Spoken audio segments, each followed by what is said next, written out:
ma chère collègue. La parole est à Madame Corinne Vignon, rapporteure pour avis de la Commission des affaires sociales.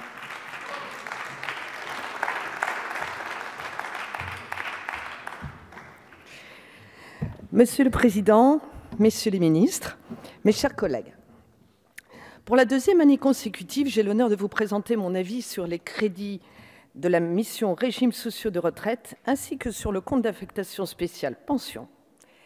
J'ai choisi de m'intéresser aux droits conjugaux et familiaux de retraite dans l'optique de l'évolution systémique de nos 42 régimes de retraite vers un régime universel de retraite à points. Il me tenait à cœur de montrer que, loin d'être une menace pour ces dispositifs, la transition vers ce nouveau système pouvait être une chance pour les recentrer sur les objectifs, voire de les compléter vers l'émergence de nouvelles solidarités. S'agissant tout d'abord des droits conjugaux de retraite, il faut rappeler qu'il n'est absolument pas question de remettre en cause le principe même de la réversion. Celle-ci est en effet trop utile à la réduction des inégalités entre femmes et hommes.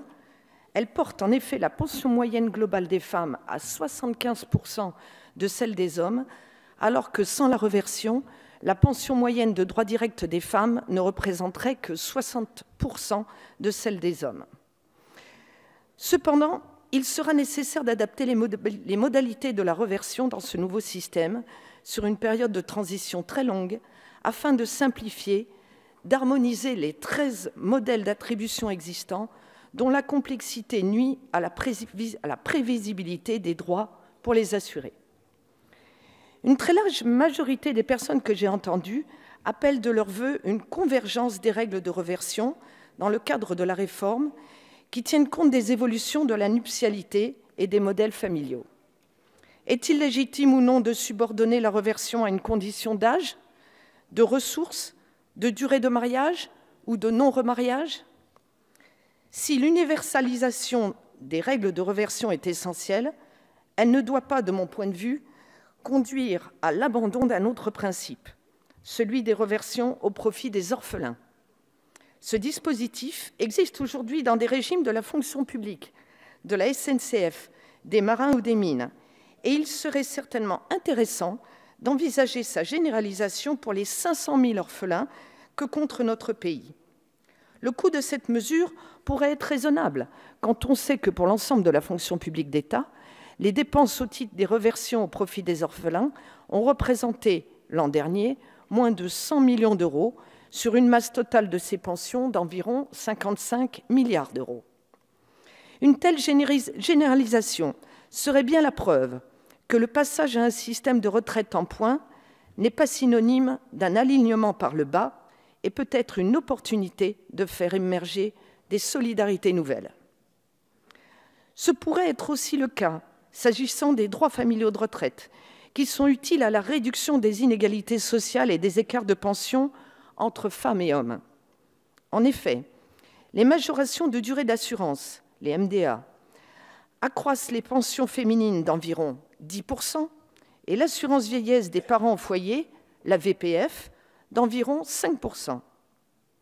Mais aujourd'hui, ces dispositifs sont peu cohérents entre eux et aboutissent à ce qu'un enfant n'ouvre pas les mêmes droits à la retraite selon qu'on soit fonctionnaire ou salarié du privé. Ces droits familiaux ont par ailleurs perdu de vue leurs objectifs initiaux. Les MDA qui permettent l'acquisition de 2 à 8 trimestres par enfant s'avèrent inéquitables et parfois inutiles compte tenu de l'allongement des carrières féminines. Quant aux majorations de pension pour enfants, proportionnelles aux revenus, elles accentuent les inégalités au profit des hommes en général et des pères aisés de familles nombreuses en particulier. Transformer demain ces droits familiaux actuels en attribution de points au titre des enfants permettrait aux Français de gagner en équité, en prévisibilité, car ils connaîtront au moment du fait générateur la contrepartie des points qui leur sont attribués au titre de la solidarité. Enfin, comme ça a été le cas en Allemagne, cette réforme systémique pourrait faire naître de nouveaux droits familiaux.